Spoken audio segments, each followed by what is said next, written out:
I'm really excited about talking about robotics. I'm excited more for the guy after me who has a lot more experience. But I think what my talk is kind of that early exposure, early experience to anyone who's thinking about using the robot or who just got the robot. And we had an interesting spin on our first year with robotic technology that I wanted to present. We've submitted this data to a conference, and so you guys are actually seeing it first. Disclosure, I am completely biased again to robotics, and I won't deny that. I do a lot of, try to do a lot of development and research on the robot, and that doesn't come easy and without financial cost. A deference again to the previous section on navigation. In a very quick way, we learned a lot from navigation, what was great about it, what was problematic about it. When navigation first came on, there was no extensive training program. Everything was on the fly. When I was a fellow, we were winging it, and we considered the O-arm just like an imaging fluoroscopy modality. And so we said, how hard could it be? And so as we look at adopting the robot in our first year, we were very kind of aware of the problems and the issues that can happen from not paying attention to its incorporation. 12 years later, I think we've adequately figured out navigation, but some of the three lessons that we learned from navigation that we're bringing into robotics is there's a learning curve. And a lot of cases initially, a lot of research initially looked at this learning curve and said it was this. The more you do, the better you get. And then at some point you hit a certain point where you're proficient. And that just didn't pan out. With navigation, this paper by Horst Balling, which I quote very oftenly, shows you that the learning curves are different depending on what target you're looking at. So when you're looking at accuracy of screw placement, yeah, it's pretty, the learning curve's pretty flat. But when you look at OR time or radiation exposure, not only do they decrease, but they decrease at different rates in terms of how proficient you get. And so what we realized is not only is it not a the more you do, the better you get, because in the beginning, you're extremely happy that your screws are going accurate in these easy degenerative open cases. But as you start applying them more and more into more difficult cases, it starts, the outcomes may start dropping because you're not paying attention to one important thing, which is lesson number 3, the workflow, whether it's the people, the instrumentation systems, everything has to be the way the patient is positioned in the room. Everything has to be thought of pre-application of this technology. Otherwise, you get a lot of missed screws, a lot of problems, and you abandon the technology. But if you work on your workflow, you work on every aspect of that technology as you incorporate it, you can achieve a place at the end that's even better than where you started.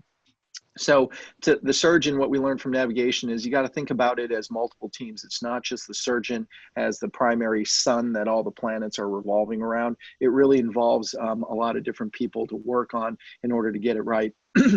And what we saw was that there's a lot of points along the step of your procedure where things can go bad. And if there's any impact negatively, that's when you hear surgeons say navigation slows me down. It's too fussy, it's inaccurate. And a lot of fatigue with surgeons, and it leads to published outcomes such as this. And that's a honey boo-boo. So at the end of the day, our third lesson is there was a way to figure this out. And we looked at a human factors analysis of our navigation cases, 50 cases, where the observer watched surgeons using the navigation. We took the navigation steps at our institution, we mapped it out, every critical step that we thought was important to that process so as to start organizing it and standardizing it. And what we realized is that after 98 hours of observation, flow disruptions, that interruption in the natural way that a surgery goes, they were prevalent everywhere. And the more complex the case, the more spins you were getting, the more the flow disruptions were occurring. And they occurred everywhere, whether you start, whether you're instrumenting, whether you're acquiring the image, all of these are, they don't stop. And depending on what part of the case you're at, the type of flow disruptions change, their qualities change. So when you're trying to get a spin and you're trying to position the CT scan, getting everybody, all the stray cats to kind of do their job and get everyone coordinated, that's the bigger proportion of flow disruptions that are happening. Whereas when you're putting screws in, the coordination is not really the issue because it's just the surgeon, scrub tech, but really it's about line of sight and your equipment that's performing. And so this was very helpful for us, and we were able to show, and we will publish our paper on the more accurate that, or the more experience that you get, the better your learning curve, the more it leads to significant reductions in delay and OR time. So as we learned that little prelude, we brought in the robot, and we didn't know what to think, because when you look out in the literature and the learning curves of the literature, it's kind of all over the place. There are people that say it is, it isn't, Izzy Lieberman was very helpful in helping us kind of understand that the learning curve, when he looked at his first 150 patients with an earlier generation of robots, you had to get to about 45 cases, he said, before you start avoiding these bailouts, these manual screw insertions, misplacements. And you can see on these graphs that it took a little time. And so this looked to me like more of this learning curve where the more you do, the better you get. But this little secondary learning curve, which we learned in navigation, I was always skeptical. But then you get a study like this from John Polina, and, I believe he's in Buffalo, and he said the robotic learning curve, whether you do the first 10 or the next 10 at a navigation institution, navigation-heavy institution, the learning curve is pretty flat. And they didn't find any statistical difference between time screw, fluoroscopy, radiation. And so what their conclusion was, the attending, it was the one who was transferring his learning curve or her learning curve, the techniques that they learned immediately to all the people around him. So this was a very kind of interesting thought, is it standard step by step, the more you do, the better you get? Or is robotic technology truly, once you have a master, they can kind of divert it, they can spread it to everyone quickly and not really get through a learning curve? Because at the end of the day, patient safety is what's at risk. But as we were starting to do our cases, we got our robot in December. We realized that we were starting to get our feet wet. We were starting to get through our learning curve, and then COVID hit. So from December to March, we had an initial experience. We were tracking it, and we realized that for 2 months, for the next 2 months, as everyone went through it, elective cases were halted. And for 2 months, there was absolutely 0 robotic cases being done at Cedars. And so we, instead of saying, oh, our learning curves are all messed up, whatever, we decided to study it. And so one of our researchers said, hey, why don't we look at kind of pre-COVID, the December to March, and our post-COVID, March until August, in terms of cases that we've done, and compare them and really understand not only what is the initial learning curve, but how much does this hiatus, this 2-month hiatus, affect everyone and the performance of robotic technology? In other words, how resistant or strong is that learning once you actually get proficient at it? And so we activated our human factors folks on our robotic surgeries. They split the operative course or the operative robotic operative surgery into different phases. And I think everyone would agree there's some major phases when it comes to robotics. There's the draping or the prep. There's the robotic arm attachment, calibration, kind of getting the software all up, the image acquisition and transferring it to the robot to get the preoperative plans or the intraoperative plans all set, and then the final screw insertion. So these are 4 major sections. And this time what we did is we really attributed it to the individuals in the room. So the robotic arm draping was primarily done by the scrub tech. The robotic arm attachment calibration was actually the navigational robotics consultants, or the NRCs. This was provided by the manufacturer. So these are individuals, single individuals that are experts in the robot arm. They are not MDs, they're not health professionally trained, but they know everything about the robot and can problem solve. So they were involved in attaching it, calibrating it, getting it set up. And then when the image acquisition occurred, it was a combination of this NRC and radiology tech. And finally, screw placement, obviously onus on the surgeon and the scrub tech primarily. And so as we looked at our pre and post cases, these two black lines represent that 2-month hiatus for COVID where we had to drop out. And so we looked at the first robotic operative phase, and that's draping. And so what we found was that the robotic draping is obviously the scrub tech, and whether the hiatus occurred or not, what we saw was there was a general downtrend in the slope of the learning curve, meaning that the scrub tech continued to improve in their performance of draping the robot and getting the initial part of their parts set. And that showed that time continues to improve, and therefore the hiatus had no effect on this portion of the case. What we found with the NRC, they're involved in attaching the robot to the table, calibrating, getting the software. During this 2-month hiatus, the slope was actually increasing, meaning that the 2-month actually impacted significantly their performance and their ability to get their portion of the operative phase done. And so time's increasing after hiatus, that was a negative impact of this 2-month break. In addition, the NRC with the radiology tech, when they're acquiring the image, I mean, the radiology tech does this all the time, but for some reason, this portion of it where it's going into the robot and it's being processed, that 2-month hiatus negatively impacted the performance, and times were increasing, the slope was increasing over time after the hiatus. And so that was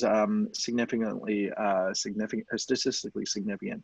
And then at the end of the day, surgeon, and this is a big shout out to all the surgeons, instrumentation remained unchanged. So before and after, a screw is a screw, they say, but kind of not. But with a COVID 2-month hiatus, the screw insertion times, the time from tap or cannulation to final screw insertion didn't seem to change much, and there's some value to that. So no impact on the hiatus. So as we look at our robotic learning curve in general, the total OR time using the robot didn't seem to really get worse over the hiatus time. But what we learned is that with this COVID data, the learning curve is complex. There's a lot of different individuals and they're responding to different things. And there's avenues for improvement. If we know that gaps in training or gaps in time using the robot is happening, then we can potentially educate them before the case starts in order to really kind of maintain a steady and level learning curve. And we realize that some things are resistant to gaps in training, some learning curves, others are very sensitive to gaps in training, and we have to identify those individuals in order to make sure that they're ready. But these are all early data. This is our first year of using the robot, and we plan on publishing a lot more in detail to figure out a way to get this robotic technology to start after C instead of starting down in A in the name of patient safety. So thank you very much. One thing I wanted to kind of open it up to was Pat. I know that I kind of gave the PowerPoint thing, but certainly your perspective on utilizing the robot for the year at Cedars. Thanks for a great talk, Terry. It's hard for me to, am I here? Yeah, it's kind of hard for me to follow up with such a great talk that you give. And you've been the lead guy with this, and it's amazing to me, okay, and I'm just gonna speak kind of from the heart here, is that being a navigation guy for a couple of decades and going through that process is, I'd say that the robotic stuff, once you have gotten it perfected, and we're nowhere near perfection yet, but once you have reached a level of expertise, it's a procedure that actually is a game changer. And I think the speed and the accuracy that you can use, barring a few little problems along the way, has astounded me as to how fast you can put hardware in. You know, I know when to come in the operating room. You know, we're working, I come in and out of the rooms, and that's why I do a lot of those cases with you. And then I found out that if I came in a couple minutes too late, you were done. And that's how fast the robotics can go. This can be disruptive, but it's got a lot of things that are still needing perfection to make it work that way. But when it's set up and running, I know that you're doing big hardware cases and you're putting in 10 or 20 pedicle screws in the thoracolumbar spine. You'll put them in all in about 20 to 30 minutes, done, and they're beautiful. So, you know, there is an application here that I think is really incredible. But you know, we're going to be a long way. It took us decades with the image guidance to get as good as we were.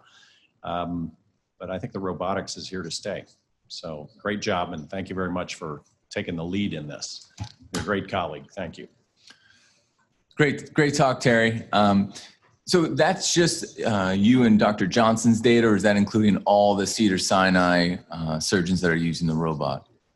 So we have, with navigation, it was more you, me, and Dr. Johnson. And what we learned from that time was that part of the problem with navigation when we were looking at learning curves is we weren't incorporating everyone else. So this time around, generation 2 with the navigation, with robotic learning curves, it's open to everybody. So we've reached out to every single spine surgeon that uses the robot. And I think the data is going to be super cool because it really, there's such a broad breadth of experience with new technology with the surgeons that are using robotics. There's some who've never used navigation, some who have, some who, you know, that ability to really kind of understand that the broad bell curve of spine surgeons coming in, I think that's what we're doing differently this time. So all surgeons who want to use the robot at Cedars are being tracked if they'll allow us. Okay, and then it seemed like the learning curve, you know, decreased or at least stayed the same in terms of your operative time. But how did you feel about during the sort of that break that happened from the COVID break? How did you personally feel about your efficiency with the robot? Did you feel confident, or did you feel like you were kind of looking at the NRC for what's the next step? What's the next step? What am I supposed to do? Or well, how was your lead in the surgery? So stay tuned, because this is just that we're focusing just on that 2-month hiatus. Just by looking at that, it's exploded into a million different questions. You know, did we catch enough of the early learning curve to get proficient? What does it look like now 50, 60 cases out? You know, and how does this all interplay? I think that's the cool part of it. But one thing I realized, as you pointed out to me, Danielle, too, is that the robot, especially when you're starting to use it in the beginning, the surgeon is losing a little bit of control and focus on the surgery, because you're so heavily dependent on this NRC to kind of guide you along, and you have no idea how to problem solve things. And it gets very awkward, the residents have said, when the surgeon is like, well, what do I do next? And you're asking a non-MD, non-spine surgeon who's never put a pedicle screw in a human being for advice. And so it's this weird kind of, that's an additional thing about the learning curve that we'll be commenting on, is really the role of too many cooks in the kitchen. Danielle, I want to answer that question, because you asked Terry Kim, how much did the hiatus of and it was closer to 3 months actually of not being in the operating room.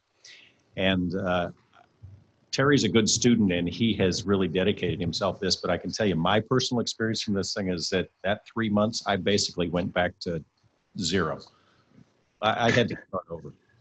But so that's just the testimony, is that learning the robotics is a whole new discipline. And as Terry said, you turn a lot of stuff over to other people, but you are still the captain of the ship, and you got to be in charge of that. And things that go right, you take credit for, and unfortunately, you got to take credit for things that don't go right, and you have problems. So you're the captain of the ship, is what it amounts to. Always are. Jay, it's interesting, because if you think about it, Jay, if you truly feel like after the COVID, you were starting from the beginning, our data is showing on your cases as well that the actual screw insertion time remains unchanged. And so maybe that's what the robot is doing, is it doesn't care if you come or go or you haven't used it in a while. It's able to get the actual screw into the pedicle. That short time window is standardized and doesn't seem to change much. But again, let's look at what it looks like 50, 60 cases out. Why are you wagging your finger? I'm wagging my finger because the reason there was no slowdown in my cases is because you were there. You were doing some cases. You were instrumental too. So. So there's a question from the audience that I thought was pretty interesting. Should navigation robotics be implemented into residency programs, or should they, master open cases or MIS surgeries first, and that should be more reserved for fellowship? And I think this is an important question, especially for you guys at Cedars Sinai, and maybe we'll probably ask Dr. Lehman too. But what do you think about this, Terry? I'll say it short because I know I want to hear what Pat and Ron have to say. I would say that navigation has been instrumental in getting our residents, our early residents, and even our starting fellows to really kind of just understand deep bony anatomy, and that's invaluable. So I absolutely think it should be incorporated, if possible, into all residencies as part of general training for spine. The robotics, I don't think we figured it out enough. I think the attendings are still trying to figure it out. So I don't think it necessarily needs to be in every training program. Can I answer that question too? Please. Well, because I deal with a lot of the residency training program, and I think that if we get too far away from doing open surgery, that we need to have training that actually allows residents to do open surgical procedures in cadaveric labs or other virtual kinds of labs, or something that gives them that experience. Because I'm just worried about the future generations. I mean, who's going to operate on my back if they don't know how to do it open and they have to do it? I think we owe that to the general public, is that we have to train surgeons to be able to do things open, because there's a lot of things that we know as surgeons, and all the people that are out there in the audience, virtual or otherwise, we as surgeons know that there are cases that you got to go back, revisions or things like that. You got to know how to do them open. That's never going to go away. Not in everybody in this room's lifetime. It's not going away. So the training has to include open for all of these people that are going through it, that we're teaching. What do you think, Ron? Yeah, I actually completely agree with Pat's comment. I've told this story a couple of times. About 3 years ago, I did a case with a previous generation of the robot, and we couldn't get registration. The fellow I had at the time was a neurosurgeon who had trained at Rush. He said, let's use navigation as the last case of the day. We have time. We do that. It doesn't work. I then have jamsheedy needles in the hospital. I only had 4 because I stopped using standard jamsheedies, and I bent all 4 of them. So the very last screw I had to place with a Lanky probe, through a small incision. So one case, I basically do 4 different techniques. And I think it's incredibly important. We know surgeons here in New York City, there's a couple that if the navigation system doesn't work, they cancel the case. And so not that that's the wrong thing to do, but I think it's also important because, really like sort of Pat brought up, is there are going to be cases where the technology doesn't work. Something happens. Generator goes out. I mean, there's, scenarios you can do, having operated in Iraq where, lights and power went out all the time. It is an issue, and you really have to know how to do the case multiple different ways in case something happens. And I really do think that should never go away. And so Mike Lee wrote a paper, I think, which I highlighted into my talk, that basically says, are we hindering resident and fellow and junior attending education by having too much technology? My experience even with MIS and open cases, I only did open cases, only did freehand technique for 12 years. And I think it makes me a much better MIS surgeon because I didn't train just in MIS. I learned how to do that later after understanding, looking at the spine from a big open perspective. And I think all these things are incredibly important. So technology is great when it works, but when it doesn't, it's, can really, I think, be a challenge for anyone. Dave, you bring up, I see you on the chats with the panelists. You're pretty active on there.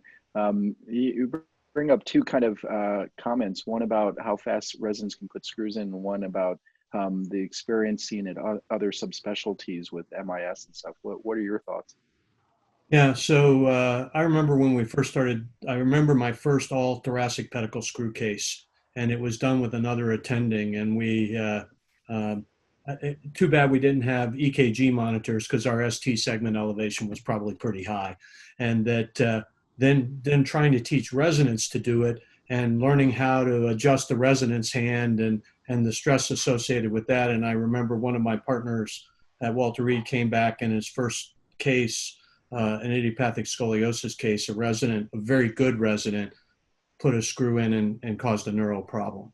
And that my attitude initially was I wasn't handing a lot of that over to the residents. Once we started doing navigation, I could sort of sit in the corner of the room and say, hand towards head, hand towards you, hand towards foot, and they could put in the screws, and that was no longer a stressful part of the case, and they got it so much faster. And so I think the navigation enhanced their understanding and learning. Now, could they do it without navigation? That's harder for me to say. Our orthopedic residents don't spend enough time on the spine surface that I'm ready to let them do freehand screws. Fellows are a different story. But the other experience that I would say is that we had a series of turnover in our vascular surgery members of our team. And some of them had done so much endovascular work that they weren't comfortable mobilizing vessels in an open fashion.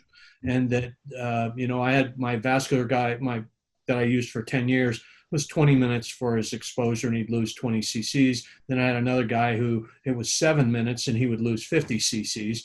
And then I got to the point of it was 2 hours to expose anteriorly. And it's like, that doesn't work, folks. Right. And so I just almost gave up on anterior surgery because of that. And so there are tough things that are happening as we get less invasive. And so the dilemma for us is teaching trainees versus optimizing patient care is where the friction is. And so Pat's comment about alternative learning strategies are very important, but there aren't really a lot of alternative learning strategies to the effect of bleeding and the dural tear and the CSF leak and all of those things. And how do you handle it? And how do you stay cool? And how do you get out of those problems? And so it's our job to try to figure out how to institutionalize and pass on all that information we can. And I feel it fairly acutely that as I'm in my sort of twilight years of my career of everything that I know I want to pass on, because the day I retire, it expires. Can I make this statement? Jens Chapter. Can you hear me? So, Yeah.